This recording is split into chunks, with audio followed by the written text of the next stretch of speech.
ऐसा कैसे हो सकता है कि किसी देश में उस इंसान को कानून बनाने की जिम्मेदारी दी जाए जो एमएलए की शपथ लेते वक्त सामने कागज पर देख के बेसिक टेक्स्ट भी ना पढ़ पा रहा हो सकता है नहीं हुआ है।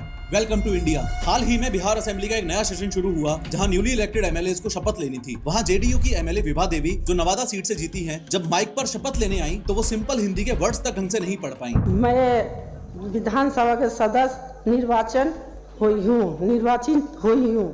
शपथ पढ़ते वक्त विभा देवी ने कहा, मैं ईश्वर की सतत लेती हूँ। मैं ईश्वर से सतत लेती हूँ। हालत ये हो गई कि उनके बगल में बैठी एक और नेताजी मनोरमा देवी को प्रॉम्प्टर बनना पड़ा। वो धीरे से एक लाइन बोलते और विभा देवी उसे रिपीट करती, बिल्कुल वैसे जैसे स्कूल में बच्चों को डिक्टेशन दिया जाता है। और जब मनोरमा देवी ने लाइन नहीं बोली तो विभा देवी जी बोलती हैं, छुटकी बोलना।